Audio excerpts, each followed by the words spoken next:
सरकार कहती है, ये मैं नहीं मानता, सरकार के ड्राफ्ट में कैसे कहा गया, full set off as against set off with retention ranging from 4.5% to 5.5%, shift from audit assessment to self assessment. इसका इतना बड़ा झूठ है ये सेंटेंस। सरकार कह रही है कि सेल्फ असेसमेंट का पूरा है, तो आपने अधिकारियों को क्यों बिठा दिया हमारे ऊपर?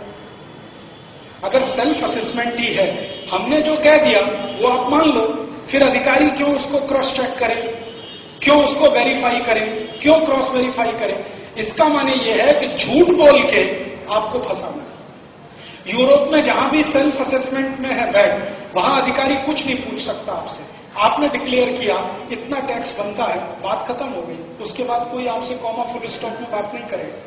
इवन ये गल्फ कंट्रीज है ना, छोटे छोटे, संयुक्त अरब अमीरात, कुवैत, बहरीन, ओमान, इन देशों में भी व्यापारी जो कह दिया बात खत्म हो गई। कोई अधिकारी आपसे नहीं आके पूछेगा आपने सही कहा या झूठ कहा। माना वहां यह जाता है कि व्यापारी जो कह रहा है वो सच ही है, क्योंकि वो देश का नागरिक है। हमारे यहां इसका ठीक उल्टा है। हमारे यहां यह माना जाता है कि व्यापारी सब झूठ है, चोर है, बेईमान है, डकैत है, इसलिए अधिकारी को उसके ऊपर बिठा दिया जो ईमानदार है, कर्तव्यनिष्ठ है, सत्यनिष्ठ है, जो महाहरामखोर है। ये जो अधिकारी वर्ग को सरकार ईमानदार कर्तव्यनिष्ठ बताती है, वो अधिकारी वर्ग की असलियत अभी आपने देखी होगी।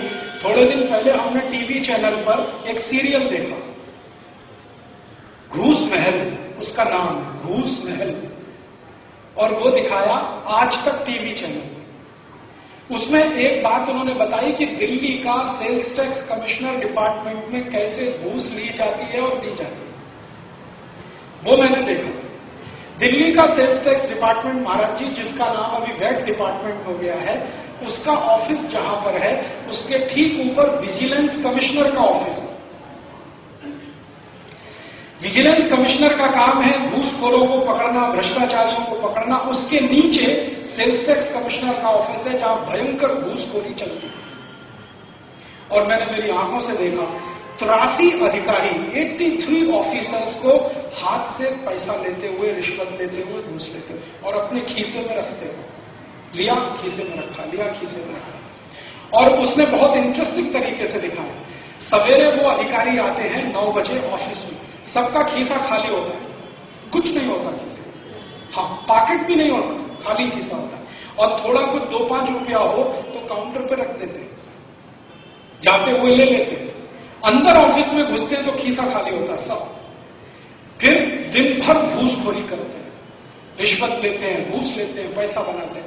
और इस चीज के लिए घूस लेते हैं। आप सी फॉर्म मांगने गए, 500 रुपए घूस दो तभी सी फॉर्म मिलेगा, 1000 रुपए दे दो तभी मिलेगा, 2000 रुपए दे दो तभी मिलेगा।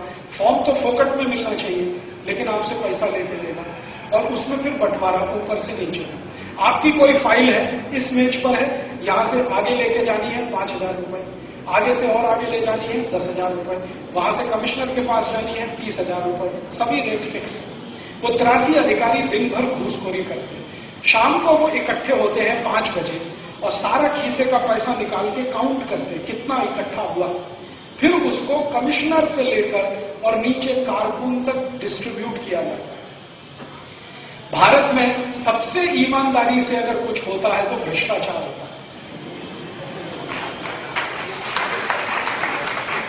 पूरी ईमानदारी से। ईमानदारी क्या है? जिसने जितना घूस लिया अपना निकाल के रखा, फिर उसको काउंट किया, फिर अधिकारी के हिसाब से डिस्ट्रीब्यूट हुआ। ये हमने हमारी आंखों से देखा है। और ये भारत की राजधानी के सेल्स टैक्स कमिश्नर के ऑफिस में हो सकता है, तो छोटे छोटे गांव में क्या होता होगा सोचो।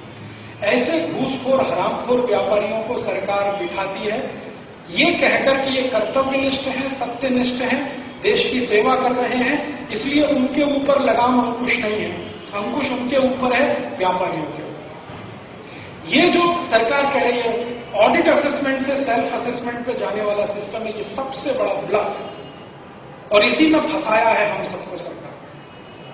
बहुत सारे व्यापारी जो वैट को समर्थन कर रहे हैं वो मुझको एक ही तर्क देते हैं, सेल्फ असेसमेंट हो गया। मैंने कहा तुम्हारी की क्या अधिकार आया जरा ये बताओ। सेल्फ असेसमेंट किए हुए को भी वैट कमिश्नर रिजेक्ट कर सकता है, अपने नए तरीके से उसकी जांच करा सकता है। तुम्हारे सेल्फ असेसमेंट का मतलब क्या? फिर उसके बाद abolition of turnover tax, surcharge and purchase tax, ये स्टेट लेवल पे ये तीन, turnover tax, surcharge and purchase tax, ये खत्म किया है। और महाराष्ट्र में merger of work contract tax act, right to use act with VAT के साथ मर्ज कर दिया है। इतना हुआ है। जो मेजर है, मैंने आपसे कहा सीएसटी खत्म नहीं हुआ, सर्विस टैक्स खत्म नहीं किया, प्रोफेशनल टैक्स खत्म नहीं किया, रोड टैक्स खत्म नहीं किया, टोल टैक्स खत्म नहीं किया, ऑक्ट्रॉय तक खत्म नहीं किया। जो करना चाहिए वो नहीं किया, फालतू कम किया। नेक्स्ट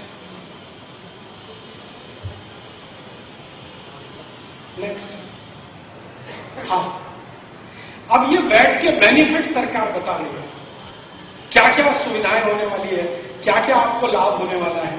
उसमें एक लाभ वो बताते हैं, आपको जो है ना रिफंड मिलेगा, सेट ऑफ मिलेगा, 1 लाख। दूसरा वो बताते हैं कि ये जो स्टेट लेवल पे टर्नओवर टैक्स, सरचार्ज आदि आदि थे, ये हट जाएगा। फिर कहते हैं ओवरऑल टैक्स बर्डन रैशनलाइज होगा, तार्किक होगा।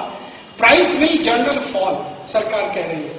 मैं 1 महीने का स्टडी किया है अभी, 1 महीना माने जब से वैट आया, लगभग 1 महीने बाद किस किस वस्तु की कीमत कितनी बढ़ी है। कर्नाटक और महाराष्ट्र 2 ही राज्य का अभी मैं किया है। कम से कम 15% और अधिक से अधिक 35% कीमतें बढ़ी, जो भी वस्तु पर वैट आया है। तो सरकार का ये इतना बड़ा झूठ है कि कीमतें कम होंगी, कोई कीमत कम नहीं हुई, सभी वस्तुओं की कीमतें बढ़ी। और कुछ वस्तुओं की कीमतें तो इतनी बढ़ी हैं कि कोई सोच नहीं सकता। जैसे किसान के काम आने वाली बहुत सारी चीजें जिन पे जिंदगी में कभी टैक्स नहीं था, उस पर वैट आ गया। अभी किसान बौखलाए हुए हैं कि इतना कीमत कैसे बढ़ गया महीने भर में, वो ऐसे कि उस पर वैट आ गया। जैसे किसान के काम आता है थ्रेशर, थ्रेशर होता है जिससे अनाज निकालते हैं, थ्रेशर के एक एक अंग पे वैट लगा दिया, उसका नट बोल्ट पंखा वंखा सब पे वैट लगा दिया, उसकी कीमत बढ़ गई, 35% कीमत बढ़ गई। सब किसान बौखलाते हैं, मुझे पूछते हैं ये कीमत इतनी बड़ी कैसे, वैट आया। जिंदगी में किसान की छोटी छोटी चीजें, फावड़ा होता है ना, फावड़ा, उस पे वैट लगा दिया, खुरपी उस पे वैट लगा दिया, कुदाली उस पे वैट लगा दिया। तो जो जिंदगी में किसान कभी किसी वस्तु पे टैक्स नहीं भरा, वो भी वैट में डाल दिया। तो कीमतें बढ़ गई हैं, कम नहीं हो रही हैं। और ये झूठ सरकार लगातार बोल रही है। और ये तो सबसे बड़ा झूठ है। ट्रांसपेरेंसी विल इंक्रीज, अभी मैं बताऊंगा आपको। और there will be higher revenue growth, माने सरकार को टैक्स कलेक्शन मिलेगा, यही सबसे बड़ा सच है। सरकार को जास्ती से जास्ती टैक्स मिलेगा, सरकार की आमदनी बढ़ेगी, यही सच है। बाकी ये सब झूठ है। अभी दिखाता हूं कैसे झूठ है। Next, structure of VAT in India, कैसा स्ट्रक्चर है। अभी हमारे यहां जो वैट आ रहा है वो सैंड वैट नहीं आ रहा, ध्यान रखना इस बात का। मैंने आपको थोड़ी देर पहले कहा दुनिया के सब देशों में सैंड वैट है। चाइना में सैंड वैट है, श्रीलंका में सैंड वैट है, मलेशिया में सैंड वैट है, इंडोनेशिया में सैंड वैट है, फिलीपींस में सैंड वैट है, ब्राजील में सैंड वैट है, मैक्सिको में सैंड वैट है, जर्मनी में सैंड वैट है, सब जगह सैंड वैट है। भारत में सैंड वैट नहीं है, स्टेट वैट है। हमारा जो स्ट्रक्चर है वो स्टेट वैट है। और इस स्ट्रक्चर में मैंने आपसे कहा 14 और टैक्सेस हैं, प्लस कस्टम ड्यूटी है, प्लस इनकम टैक्स है डायरेक्ट टैक्स में, और उसका ऑब्लिक कॉर्पोरेट टैक्स है। इतने सबके साथ वैट है, ये मैं आपको पहले बता चुका हूं। और सरकार, नेक्स्ट, हाँ, ये मैं आपको बता दिया है, इसलिए अब इसमें ज्यादा ध्यान देने की जरूरत नहीं। मैंने बताया एक शेड्यूल ए है जिसमें टैक्स फ्री गुड्स हैं सबके साथ, शेड्यूल बी है जिसमें 1% टैक्स वाले हैं, शेड्यूल सी है 4% टैक्स है, शेड्यूल डी है 20% है, ये शेड्यूल ई है जिसमें 34% तक वैट है, मोटर स्पिरिट्स जो मैंने आपसे थोड़ी देर पहले कहा। एक शेड्यूल एफ है जिसमें अदर गुड्स हैं जो इनमें से किसी में नहीं है। और अगले साल से एक नया शेड्यूल आने वाला है जिसमें 2000 और वस्तुएं हैं, फिर एक नया शेड्यूल आएगा 8000 और वस्तुएं हैं, टोटल 10,500 वस्तुओं पर वैट होगा 2007 में। ये सरकार का अनाउंसमेंट है। नेक्स्ट, रेट है जो मैं आपको पहले ही बता दिया, 1% है, 4% है, 12.5% है, उसके बाद 20%, 34%। सीएसटी